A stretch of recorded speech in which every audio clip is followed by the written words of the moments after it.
everyone. Welcome to Switchcraft, the Fingerboard podcast. My name is Janek Hemmer, and I'm virtually sitting here with another guest. This time it's Andrew. Say hello. Hey guys, this is Andrew Hill, Canadian fingerboarder. Yeah, so I think where a lot of people might know you from is your fingerboard magazine called Otcho. But I would say before we start with that, we first talk about you a tiny bit. So, yeah, you're from Canada and you're currently in Europe, right? Yeah, I'm from Nova Scotia, Canada, which is the East Coast, and right now I'm in Estonia, living with my girlfriend here. Cool. And how long have you been fingerboarding? And do you know what got you into fingerboarding? Yeah, I started when I was 13, and I'm 23 right now. When I started, I was watching videos of Alexis Millant.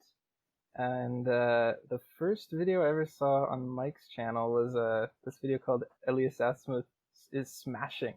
And it was like a desk video of him seshing a Harrier. I think that's like a pretty common story. Like you see one video on Mike's channel and then you immediately buy a fingerboard and just Yeah. it never changed. I'm still in love with it to this day. Yeah, I heard that quite a few times so far during these interviews. Yeah. Yeah, I think in especially in the States, Mike had a really big reach, or still has. And I think a lot of people who got into fingerboarding in the last, let's say, 10 years in your case, Yeah. might have come through Mike's channel.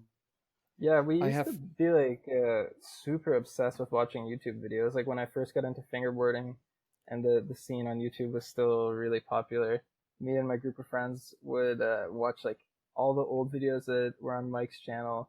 Every day after school, we would try and keep up with like all the new fingerboard videos that got posted. And I think that's where like my love started was watching all these different style of videos, and then we started to make our own, and that's when I think I really got hooked on it.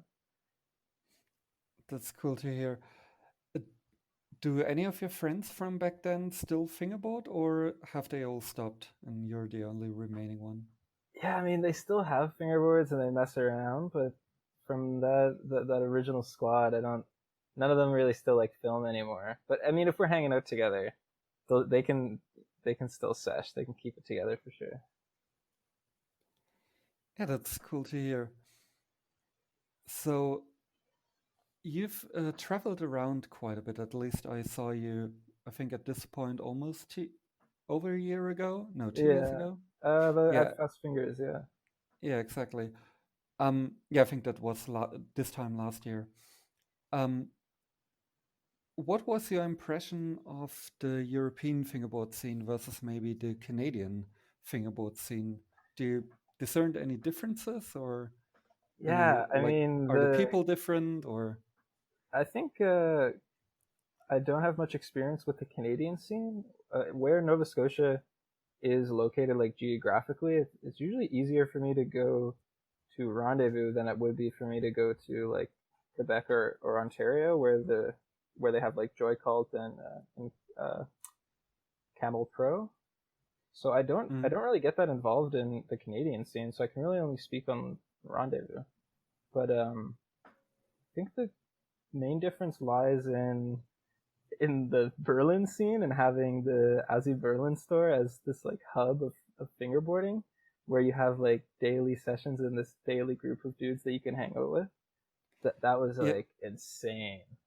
yeah, I think the Berlin scene is like very much special than the rest because, like I said, we're pretty much the only ones who have a place where you can just go to and have a session. And I'm quite sure at least three of my friends are in the store right now. Like, Yeah, it's incredible. I mean, if we could set up more spaces like that in different cities, it's pretty amazing what it does for the scene. I mean, it takes so much work, and like you see it in the store. Like Timo and everyone is working yeah, super hard. It's not easy, but I'm just saying, if we could do stuff like that for other scenes in the world, I think fingerboarding would grow a lot. yeah. I think places like those could help quite a lot. How is it with Mike's place? It's pretty much only open when he has a session there, like an official one, right? Yeah, the scene at Mike's house is super fun. I mean, that's like I guess one of the reasons that keeps me going back to Rendezvous every time, because there's almost like two different events. I guess there's the on Saturday the actual fingerboard Rendezvous event, and then um, you also have a group of people that will hang out at Mike's place and have kind of a separate tiny little event. But yeah, no, the that experience is always super fun. Yeah, I definitely need to go to some rendezvous in the future, but maybe Oh, not it's the for the best. next few years, maybe. Let's see how long this goes.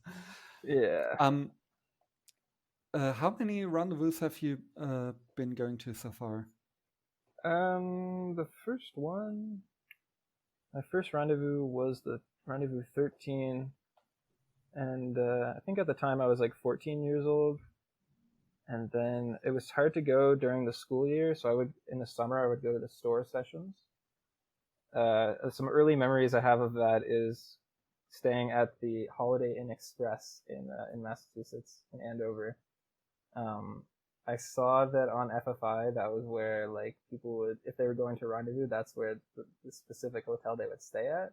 And I didn't really know that many people from FFI. I just kind of knew their names, and so I went, stayed in that hotel, and I went into the lobby, and immediately like I was with my mom, and we got there at nighttime, and immediately there was like a group of dudes seshing in the hotel lobby, and I was to my mom, I was like, "Holy shit! Like this is crazy! Like we're not the rendezvous hasn't even started, and we're like, this is other people fingerboarding in real life. Like this is amazing." So I put myself upstairs, and I came back, and it was like David Smith, James Colleran, Ryan Wysong, and Nick Rose.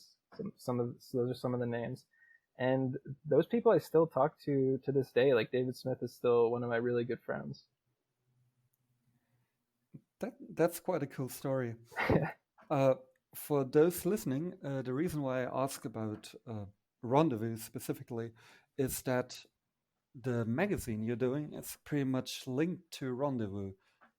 Is that correct so far? Yeah, my goal with the magazine is to bring more like physical printed media into the fingerboard scene, and this is kind of a hard thing to do online because you can't really. It's harder to like promote online and to get people to get excited about it when you can't see it in person. So with the Otcho zine, the idea is to release every new issue at Rendezvous in person, and then everyone can experience it together, which so far has worked out good, and that's been a super fun project. And then with the issues that are left over, I've been selling them on Cowplay. Yeah, definitely have mine here at home, and I'm keeping it in high regards.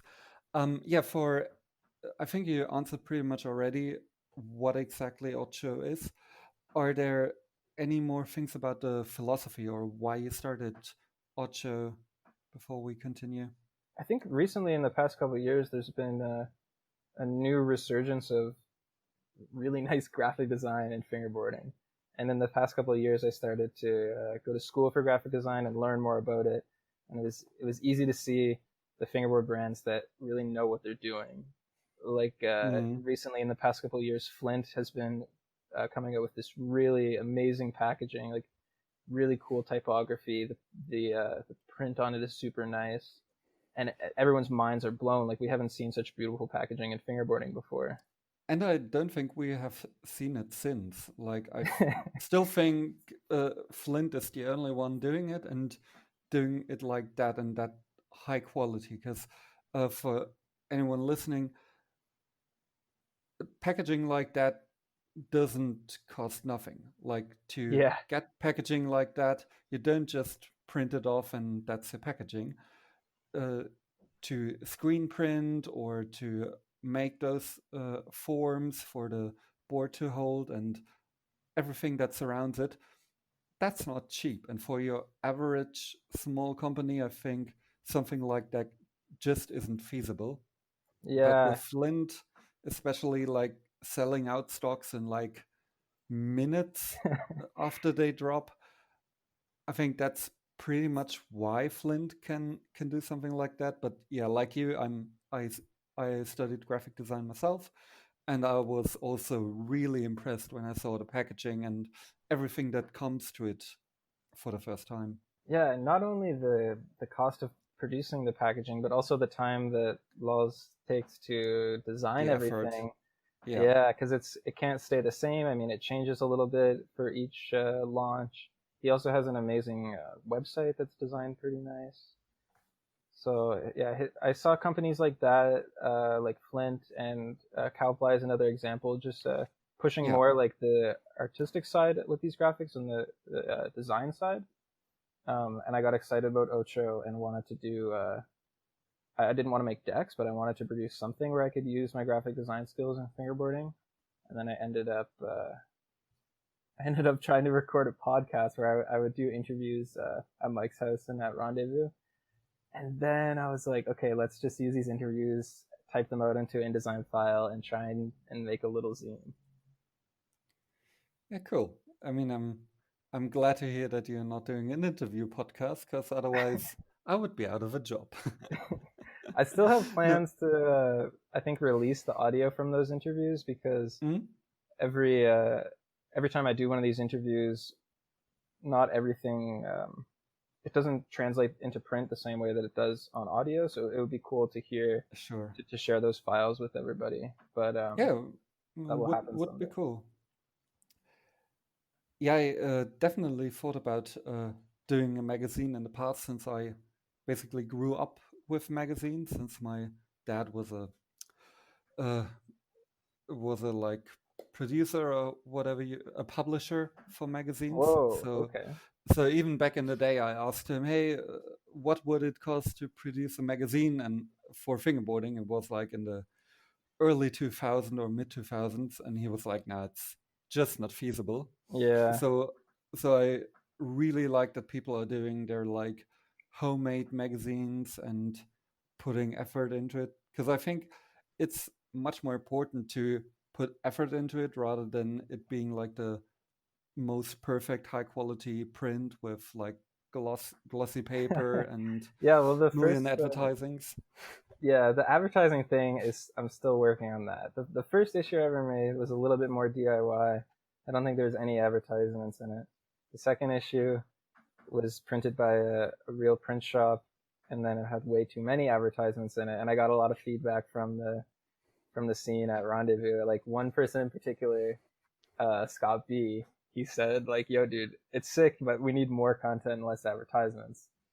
And Mm, I'm still trying to work on that balance because I'm sure, as you know, it's really hard to produce any fingerboard content. I mean, writing yeah.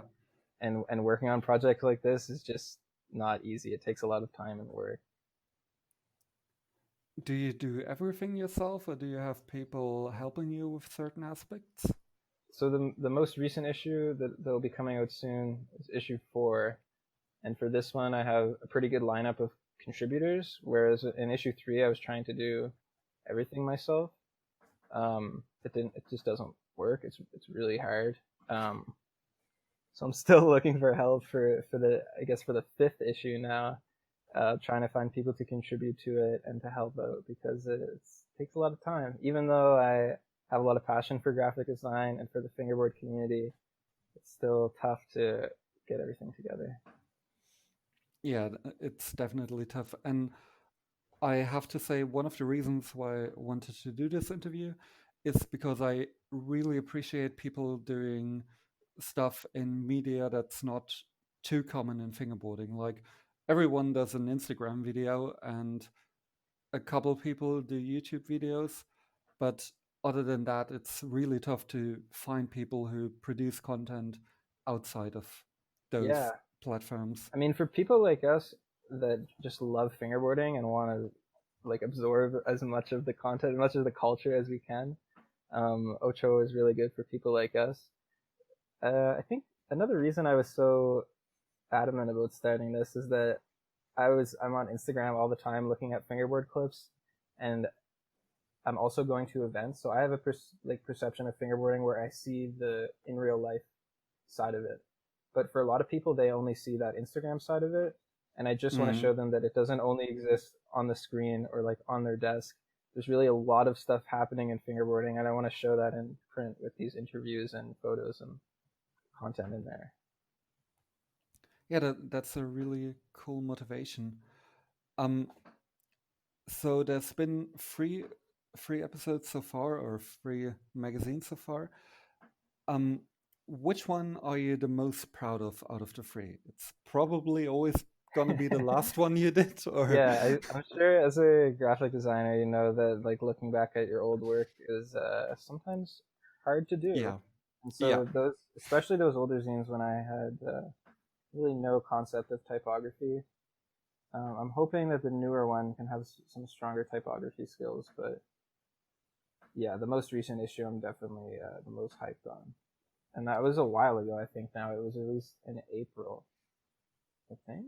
So we'll see. yeah. April last year, could that be? When was the last rendezvous? I don't remember.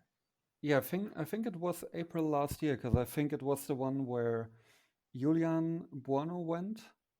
Is that Oh right? yeah, yeah. Yeah, and he went to the States like a day after visiting me in the hospital when I broke my arm. So Oh shit. that's why I roughly know the time frame.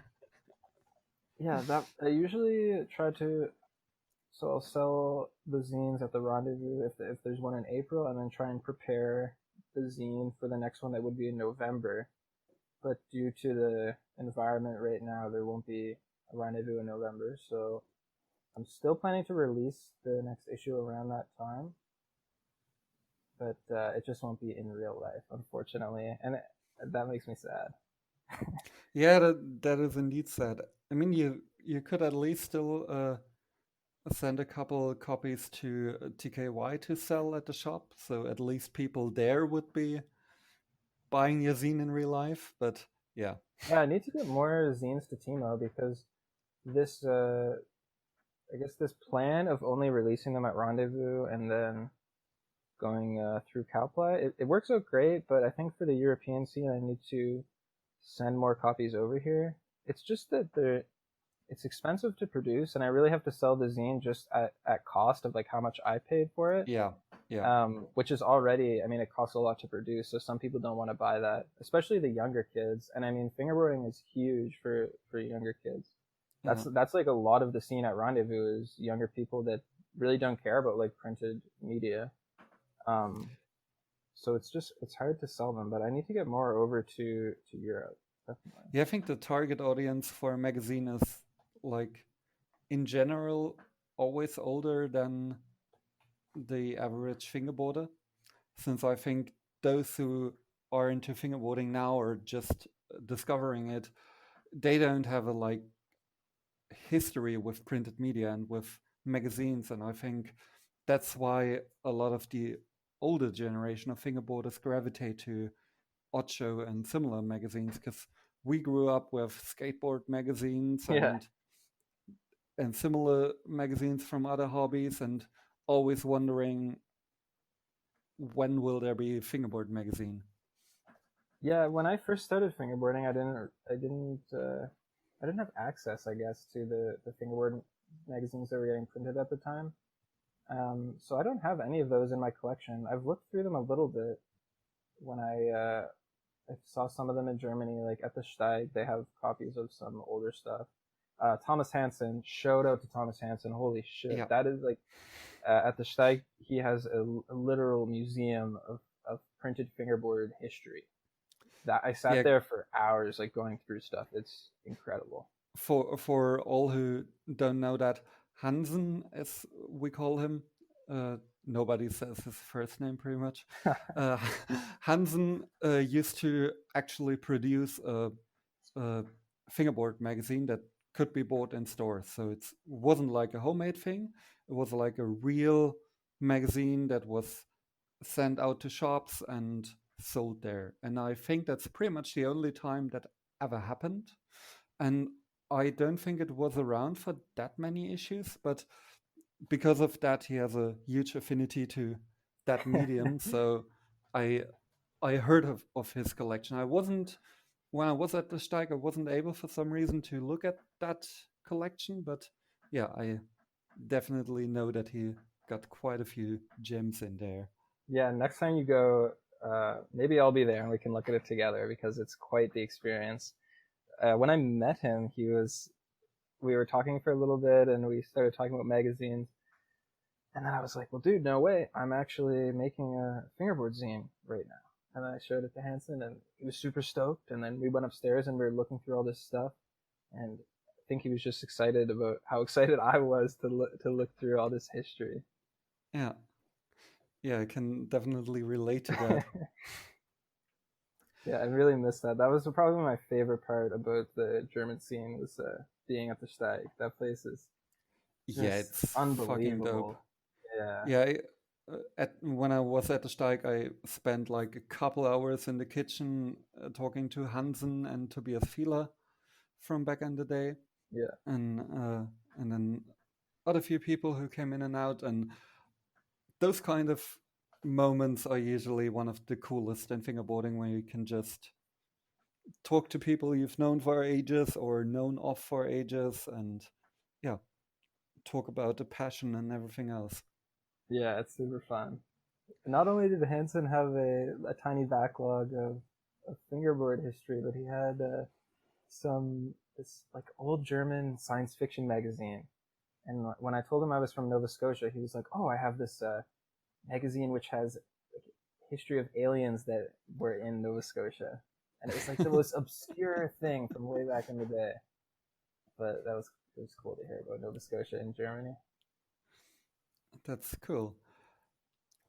One thing I heard about your magazine and wanted to ask you about, and I didn't hear that from you. I heard that from other people, was that uh, you don't want it to be published through the internet. So I heard that you didn't want people to take photos and put it on Instagram and stuff like that.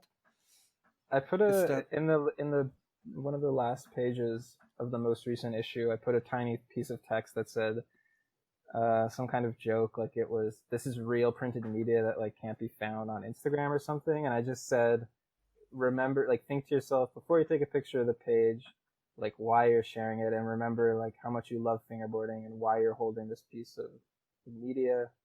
And I guess it would just take a moment to like reflect on what you're doing instead of I guess like mindlessly posting a million Instagram pictures. I don't know. It was just a fun little joke that I put in there. yeah? But I actually like that idea. Like since it's something that I think loses a bit of its magic when it's just like an image on a screen, even if it's like a PDF where you can actually read the text or just an image on Instagram. I think it doesn't really add that much value Yeah, to the thing yeah, as a whole. So I definitely get why yeah you would want people to think about before posting, yeah. which Eventually, is I I will think have true in the general. yeah.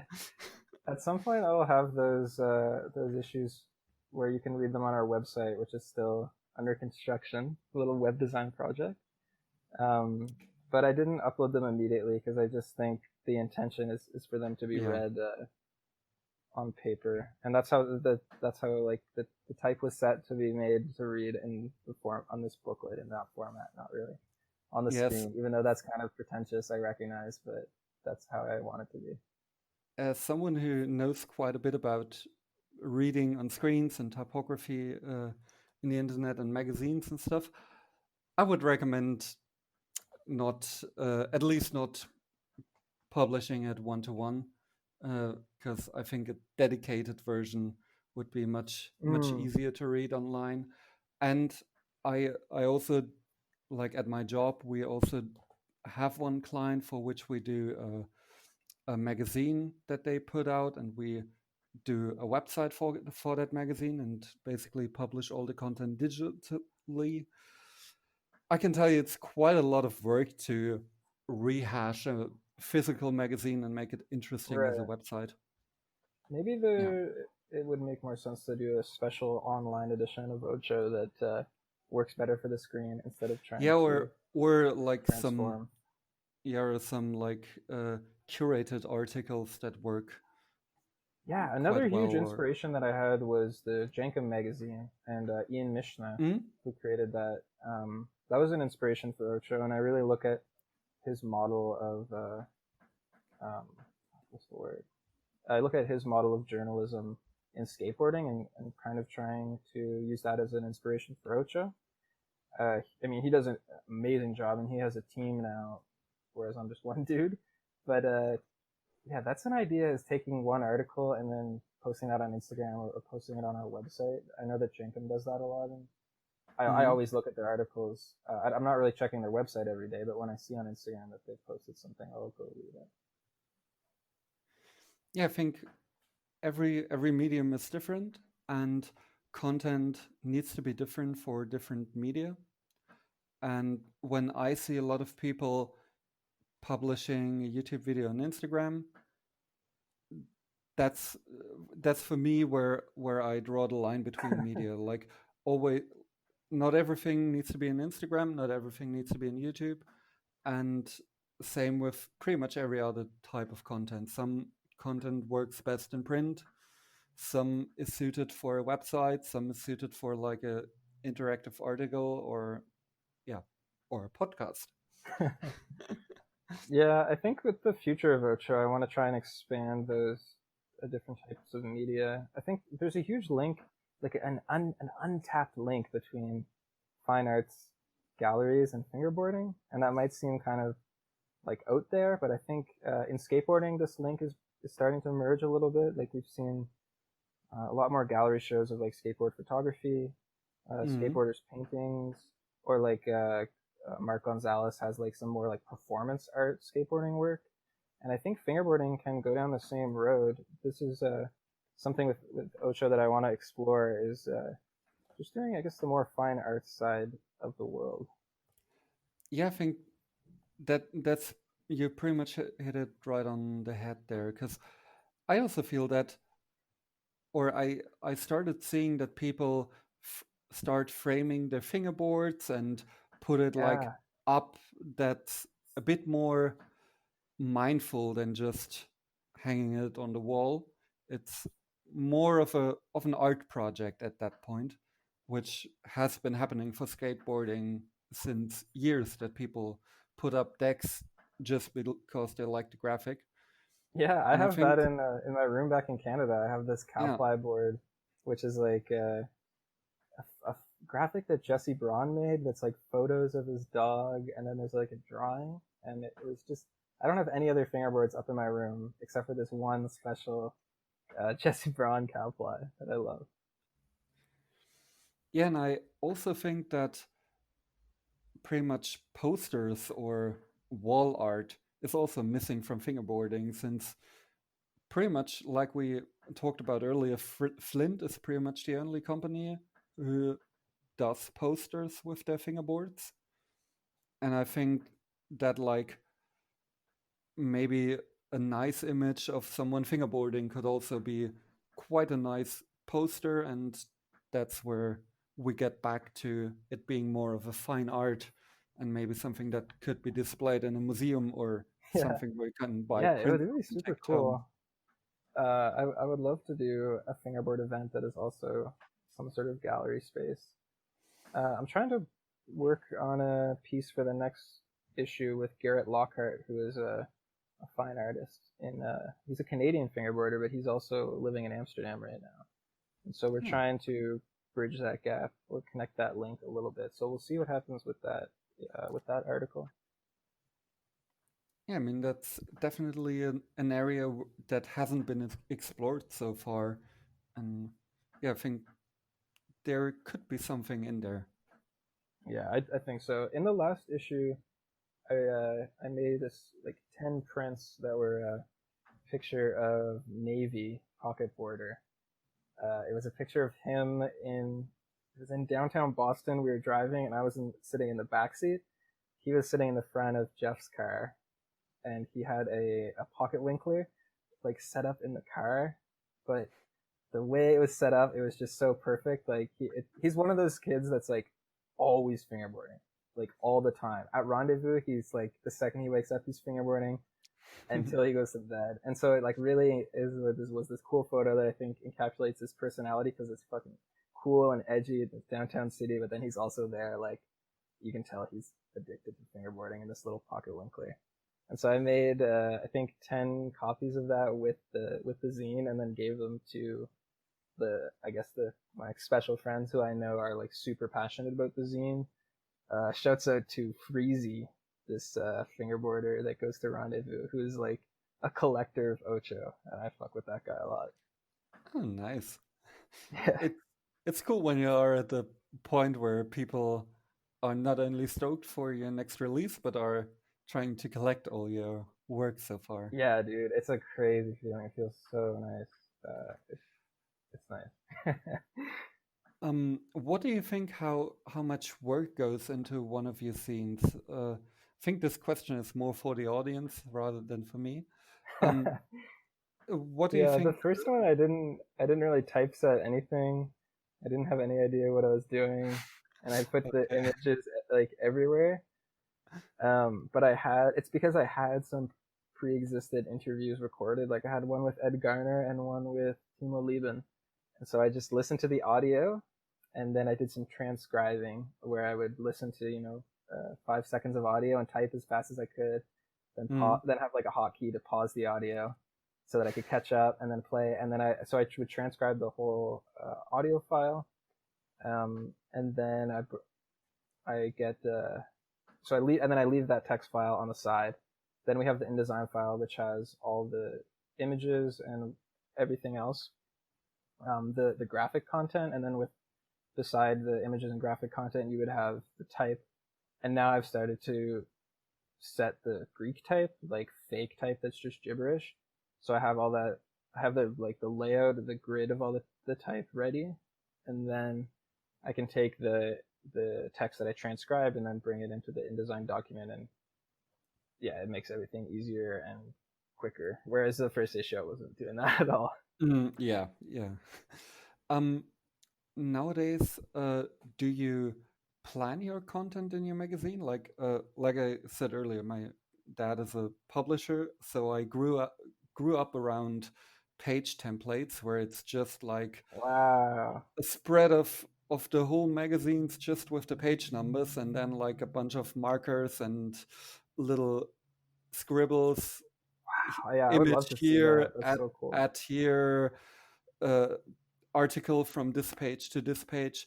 Do you do anything like planning how much pages an article gets, or how do you want to space them out, or is it more like just on the fly? Since it's not like a magazine with like 80 to 120 pages. Yeah, for the next one, I wanna try and make it a few more pages, and I wanna try and bind it myself so that I'm not paying a print shop to do it, and I want to try and make like a glue bound edition of Ocho and see how that goes. So I want to try and make more pages, and that will be a little bit more complex. But the process right now, I'm definitely winging it, and I'll try and come up with a theme for each issue. But even that has still been pretty loose, and that's still like a challenge that I'm working on. This Mm. one was supposed to be focused on like the archival side of fingerboarding and documenting fingerboarding itself. Um, so I'm trying to gather stories that people have about filming and about being at events. The people who play the roles at events where they're not actually fingerboarding, but they're capturing the scene, capturing the environment of what's happening. Yeah, I think that's also like an underrated part at events because a lot of time when I go to an event and bring my camera, I end up with like a minute of footage, and that includes like 50 seconds of me bailing a trick. And because when you're at an event, it's so easy to get sucked into the whole event and just absorbing everything and not documenting it. Yeah, it's really tough lately. When I have been going to fingerboard events, I've been trying to focus more on shooting photos, which I just know nothing about. I'm sure. there's fingerboard photographers out there that are super talented, like the Dirty Harry, for example, has shot some really cool fingerboard photos. I've used some of his for the zine. Yeah, Um, or John Fly, also from yeah, Berlin. yeah. John Fly is a really cool fingerboard photos. And so when I go to events now, I trying to learn those skills like Harry and John Fly, but I'm still like spending a lot of time just talking to people a lot. Still spending time like filming tricks when I should probably be taking photos or I should probably be recording an interview. But really, when you're at an event, you're just having fun. So I shouldn't be there to work anyway. Yeah, I tried doing interviews at events, and I found no, it's much easier to talk to the people and say, "Hey, can I interview in the future?" and then just do it online. Yeah, I'm still trying to learn how to balance that because Hmm. capturing interviews in person is Yeah, different than online. that's definitely true. Like the perfect way for me to get interviews is always when someone happens to be in Berlin, because yeah, I Yeah, also think an in-person interview changes the dynamic yeah. I quite a bit. haven't done a online interview for Ocho yet. I think I'll be doing one for this upcoming issue, but the all of the older interviews were all in person at Rendezvous, and they're not only are they hard to conduct, but they go on for such a long time when you're in person, and then it's so much work to transcribe everything. Mm. But I think that's a problem of my own where I get so into the interview and I just want it to last forever that I don't cut it off in time. Um, you said that the next edition will focus on the documenting part. Have you had focused editions so far? So yeah. No, the past issues have just been whatever content I can get, and the best way that I can present that content, and it's been random. This is the first issue I think that will actually follow a theme. I'm just looking at the I'm just looking at the like planning file that I have for the next issue, and some of the content that's finished. There is a really cool story from this from the Russian fingerboard scene that I'm excited to publish because I've been spending time in Estonia, um, which is kind of close to Russia. I've been learning a little bit more about Mm. the Russian fingerboard scene. I'm really excited about that one. What else do I have? Yeah, I'm always interested in learning about scenes from other countries or other regions as a whole. And I previously also talked to people from Russia, not for the podcast, but yeah, just as an interest. And I think the like Russian scene, the Indonesian scene, the Chinese scene, they are all like vastly different and get not enough coverage in the like, let's say, Western dominated fingerboard scene. Yeah, there's a lot of people. There's a lot of fingerboarders on Instagram that I had no idea were in countries like Estonia. I mean, there was this kid that I was following. I had no idea that he lived here, and we ended up meeting up. And the fingerboard scene in Estonia, there's so many kids here fingerboarding. I really want to host an event while I'm here, but I'm not sure if it will happen. Mm. Yeah, when I'm at the shop, I tend to meet people from different Yeah, countries, and a recurring theme was that a lot of people said, "Oh, I'm pretty much the only fingerboarder in yeah, Finland," and I met the only fingerboarder in Finland pretty much 3 weekends in a row, because a lot of people like I think when we both started in the scene, it was much more focused on online forums, and because of that, the the connection to the scene as a whole was a bit more tight, I would say. And nowadays, since it's just on Instagram, like you said, you pretty much don't know where someone is from, because yeah, I don't put a German flag in my videos, and I think I'm one of the easiest ones to spot where I'm from since I'm at the shop at pretty much every other post. But yeah, I think it's quite tough to find people from roughly your area to fingerboard with, because back in the day, we would just make a forum post and be like, "Hey, is there another fingerboarder in southern Germany?" And Yeah, it's yeah, different. I think the connections now that people make on online forums, you could see the connections happening. Like if there was a thread for Southern Germany, you could see everyone commenting. Whereas now, I think those connections happen more in DMs on Instagram, where people form like yeah, little cliques in fingerboarding, and then they'll have like a group chat, and then they'll be like really close friends, and then that will motivate them to want to like go to events and meet up in person. Like I've heard stories like that a lot at Rendezvous, where people just form, like younger dudes form these like little crews, and then they're all from different parts of America, and then they meet up in Massachusetts to go to Rendezvous.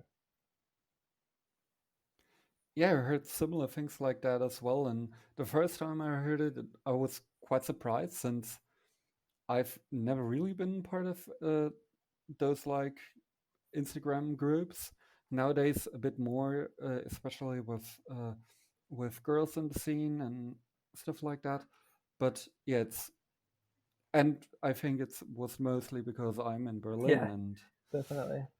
yeah, all my friends I can just meet at the shop when I want to. Yeah, you're so lucky Yeah, for that, for sure. yeah, and I try to appreciate it as much as possible. Um, I would now shoot a couple of rapid fire questions your way. Okay. So try to answer them like as briefly as possible, but if you spend a bit time on one, then that's also All not right. a big deal. But yeah, let's try to keep it rapid. So, what's your favorite wheels FlatFace. and favorite deck and shape? Ooh, my favorite is the absolute synthetic deck that I lost on the Airflow tour in 2014.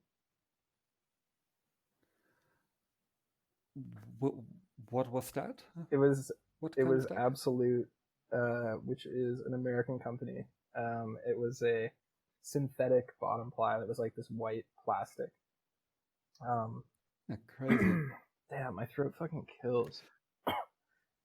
Sorry, I'm gonna drink more water. No worries. What's your favorite trick on flat? 360 shove it. Mine as well. Favorite trick on an obstacle? Probably 360 shove it back to. That's a hard one, but a Yeah, cool it one. just comes easy when it's one of those tricks where it's become like my trick where I just do it all. It's like a go-to now. Mine is to nose Yeah, grind. classic. Okay. Favorite music song right now? Damn. Um, sure. I'll say Coke Nails, Lil Peep, and Bexy. Never heard of it. Outdoor or indoor fingerboarding? Ooh, indoor fingerboarding on a nice surface, which is tall enough where you can stand. Yeah, that's a good spot. What's your favorite obstacle? I really liked the flat face ledge, which was like shaped like a U. I don't know what the name of it Hmm. is, but it was like this fun curvy thing where you could just like wally onto it, and sick curved flat face ledge. Concrete or wood obstacles? Oh, Or concrete, stone? concrete and stone all day. It's super important to me that the ledge is like solid and not hollow, or the ledge or bank or whatever it is has to be like, you have to feel that it's like really concrete, and it can't have any Mm. like really hollow poppy feeling. Switch or Switch for regular? sure. Hobbies outside of fingerboarding? Graphic design, which maybe is not a hobby, is like a lifestyle. Um, Playing some old school MMOs like RuneScape and MapleStory, super fun. What else? Skateboarding. I don't know what other hobbies. I guess that's a hobby. What's your favorite fingerboard video? Damn. Ooh, any Jesse Braun Rendezvous video is probably my favorite because that's where all my Rendezvous videos are inspired from. Uh, Flat ground with an obstacle or a park? A park, if it's a well-made park, that's where it's at. Even if it's a shitty park, it can still be way better than just one obstacle. And that's the hard part about having meetups too, because that to me that makes such a difference when you have a park. Yeah, it does. Uh, Heel flip or kick flip? If you got a steezy heel flip, if you got like an Ed Garner heel flip, then heel flip. Who's your favorite fingerboarder? James O'Neill. Do you prefer homemade or bought ramps? Damn. Well, it's how do you define homemade and bought ramps? Because Like, let's say someone who doesn't really know what they're doing. oh, That's then home homemade. if they don't know what they're doing, then those ramps have a really cool charm because sometimes they're just they can come out perfect, better than a like mass-produced ramp. They can come out with like some unique qualities for sure. Favorite food right now? There's these chips in Estonia that are super long, and I have no idea what they're called. But they come in a long box, and instead of being like tiny circles, they're like one really long chip. Those are my favorite. That sounds I'll bring them. I'll bring them interesting. to Germany next time I come. You can try them. Definitely. Loose or tight trucks? Tight for the first part of my fingerboard life, then as loose as it would possibly go, and now tight again. What was your last personal NBD? Oh, I was with Rens van Brie in Amsterdam.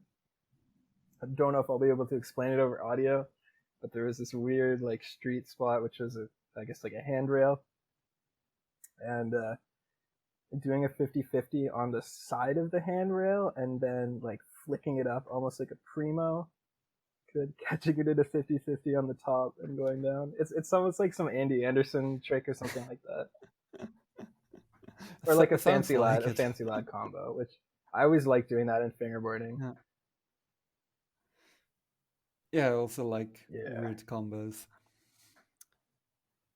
Uh, do you prefer to have one setup or always multiple one setup. setups? I just never been one of those people that would have more than one.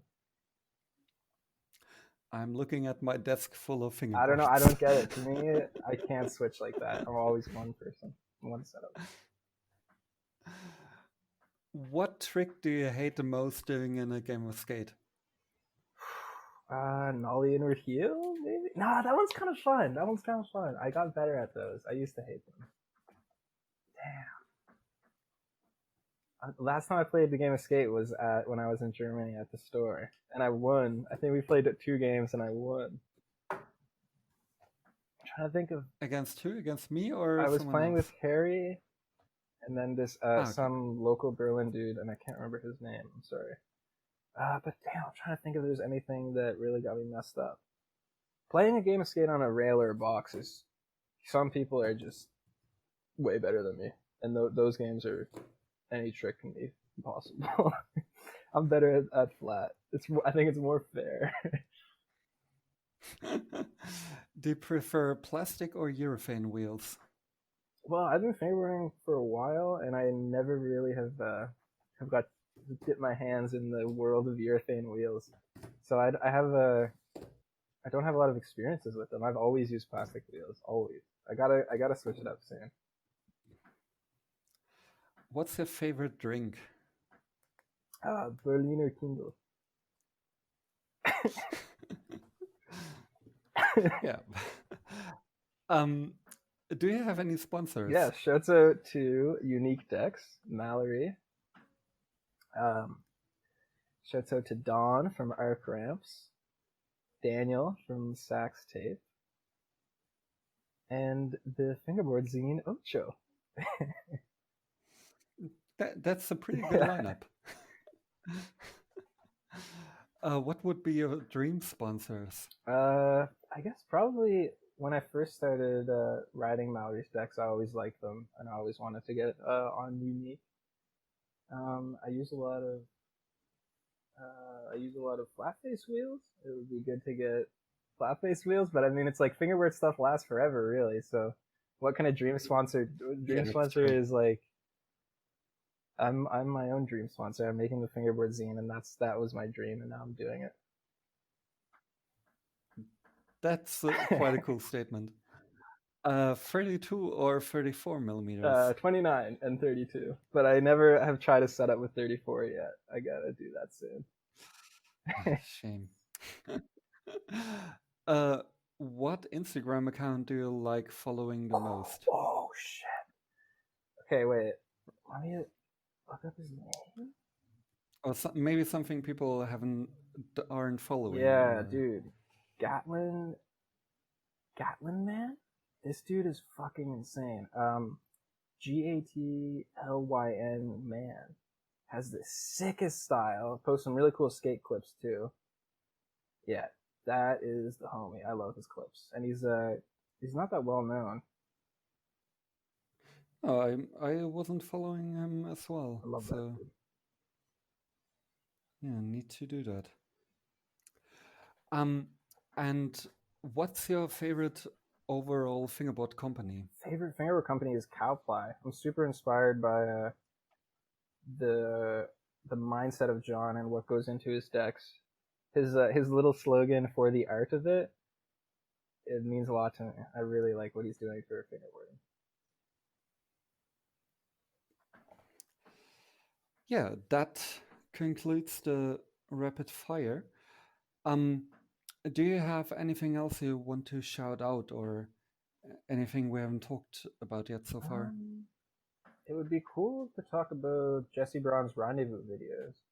That was something I was super stoked on. Um, when I first started going to Rendezvous, I always wanted to. Shit. Let me bring one up. Sorry, I'm blanking here. I have a lot to say about them, but I'm blanking. Yeah, I don't know too much about those. I don't think I have even seen one Wow, of them. Yana, you've never seen So that one. will be a That's insane. Okay, so the Jesse Ron Rendezvous videos are these like to me is like a proper showcase of the energy at Rendezvous. They're a little bit longer, like 10, 15 minute, 20-minute videos, and they're filmed with the X1000. Beautiful camera. I got so stoked on that camera. I bought a TRV in I think in 2013 from Gabe Scott. Shouts out to Gabe, absolute legend. And then I started filming, SD with the tapes. I had no fucking clue what I was doing, but I just wanted to try and make videos like Jesse did. Um, and eventually, I think at first when I started making them, it was a little bit too much of like of a copycat, and eventually I started to develop my own style with that, with my rendezvous videos. And I miss making them because I haven't been as focused on that now. I've been working on the zine more. yeah. I never really quite got the appeal of VX footage. I There's something magic Yeah, about it. I made a video explaining.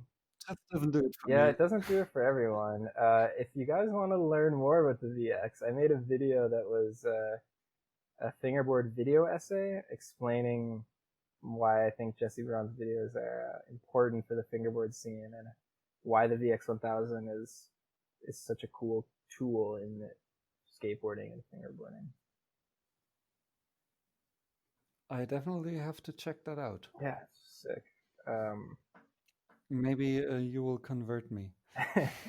no, I mean it doesn't work as well for fingerboarding. I think that's one point that I didn't touch on enough in my video essay is that Yeah, Jesse and Chris film those rendezvous videos together, and they do a super good job of getting like skateboard angles on a fingerboard park with a VX, and it works well, but it's not perfect because the cameras are just fucking huge. yeah.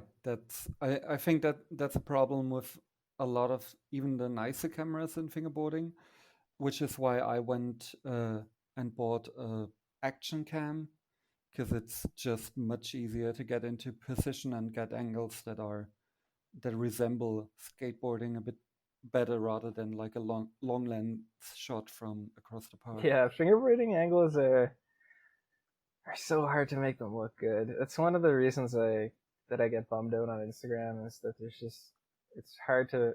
I'm just so particular with how I want fingerboard filming to look, and it's just like frustrating when some people are so good at fingerboarding that their clips just look awful when they're not filmed well. Mm. Yeah, I also am not the biggest fan of self filming when you can see that it was self filmed, because I don't know, I maybe I equate it to skateboarding too much, where you wouldn't film yourself in motion. It's either a tripod or someone else filming. And as soon as I can see the other hand from filming or see it from the shoulder movements, I don't know, that bumps me out about What videos. do you think about the Nico Frank clips that are like uh, self-filmed with like the cool slow-mo and they're like really up close? Yeah, I mean, Nico Frank is quite a good fingerboarder, and I think he has an eye for filming. So I think he makes that work quite well.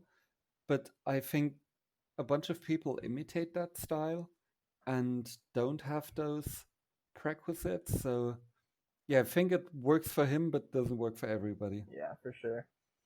I remember one time I was Which talking. is why I mostly stick to like putting my camera on a small tripod and Yeah, that yeah. doesn't do it for me. I would prefer the self filming. I think it replicates the way that skateboarding is filmed more, and it shows fingerboarding in like a more mature light.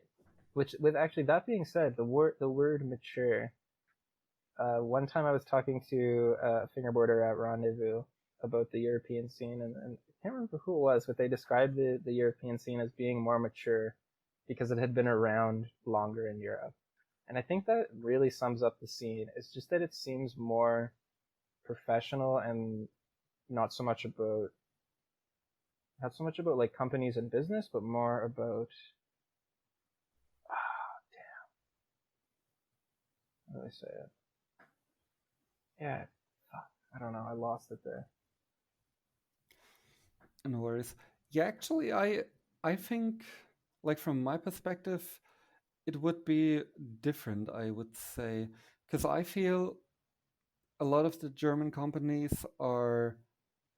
I mean, some are really professional, but some just aren't professional enough. And I think, as at least that's how I see it on Instagram, some of the American companies look much more professional than a Yeah, lot of like European dynamic. companies, like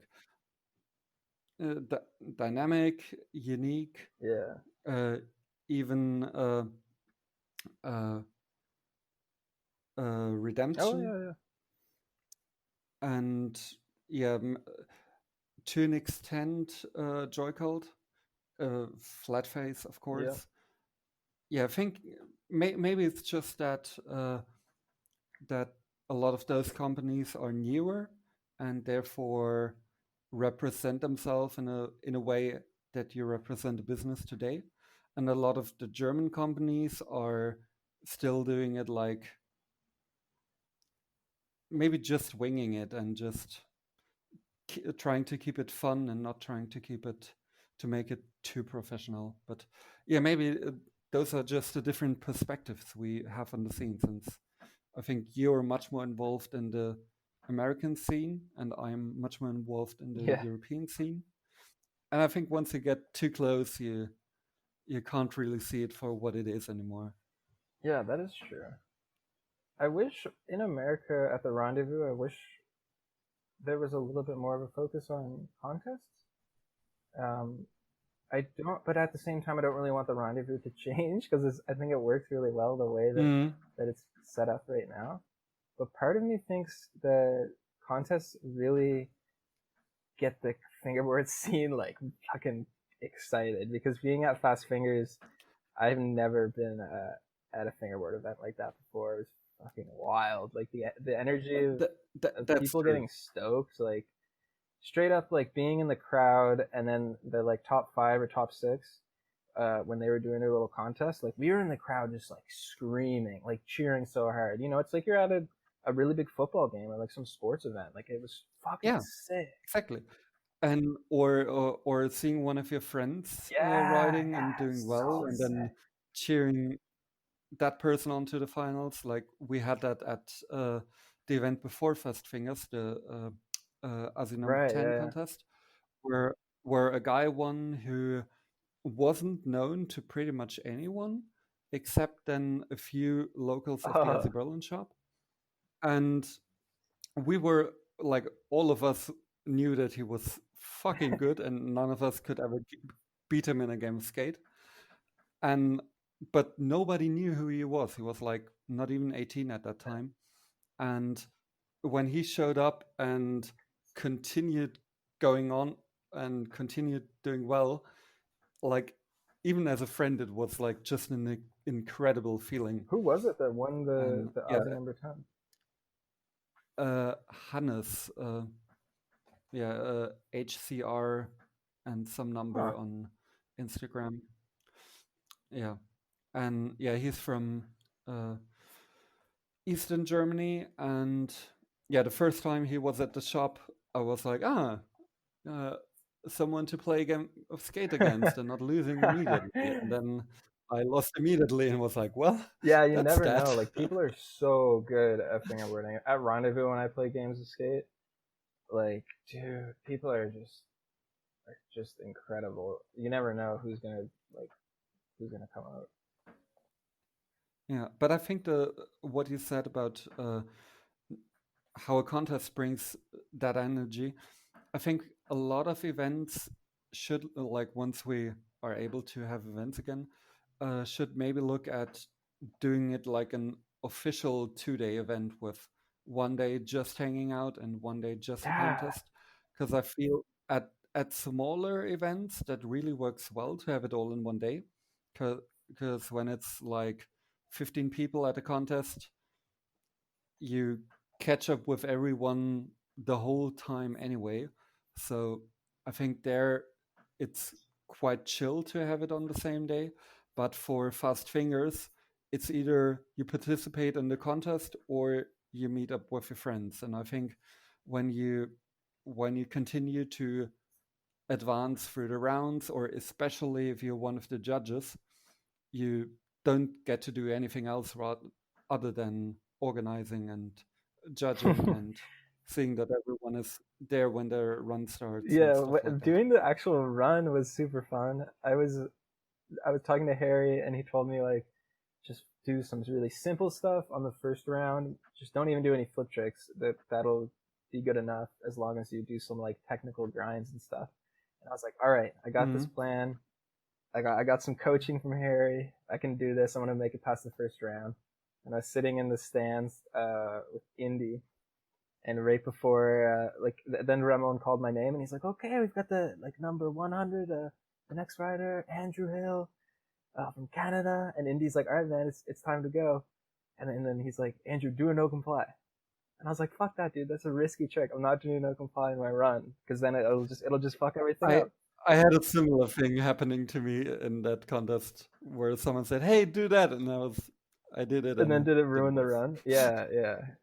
yeah, yeah, It it was, did. but it was so Yeah, fun to compete like that, and yeah, it because it's something that's just not replicatable in like just doing a game of skate. Like even like when it's late at some contests, some people will bust out a few coins and yeah, start playing game of yeah. We skates do for that on money. Mike's house too, like a $1 game of skate Yeah, or something like that. It's super fun. yeah. I mean, it's cool because that brings up a bit more investment. Because otherwise, it's just like, let's play Yeah, another. Or mm, I I think it's on a game of skate. It's a tough line between taking it too serious and taking it not serious enough and just winging it. But yeah, those contest situations, like when I was at uh, at Pateo last year, and we played a best trick and game of skate for $50.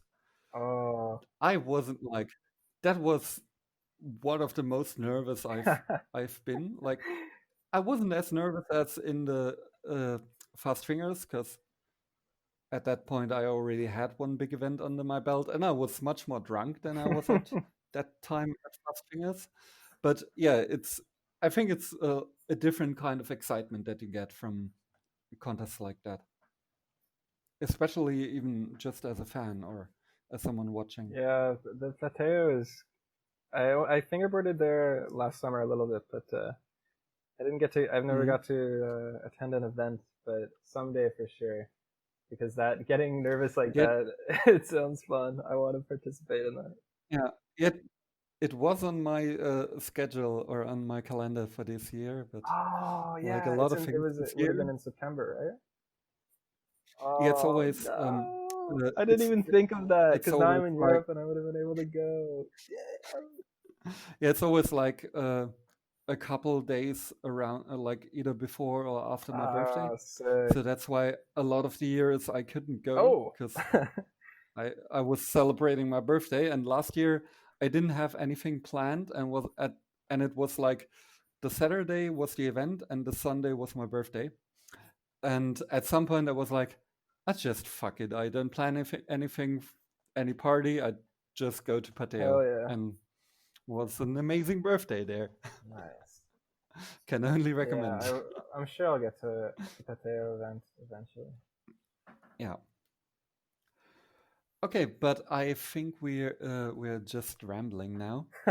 So yeah, maybe let's cut it off Yeah, here. sounds good. So thank you so much for taking the time, Yeah, of course. and I'm looking absolutely forward to seeing the next Otcho Yeah, magazine. I mean, it still has a little bit more work to do, but hopefully we'll see a release of that soon. Yeah. Okay. Thanks everyone for listening, and yeah, you'll catch me in the next episode. Bye.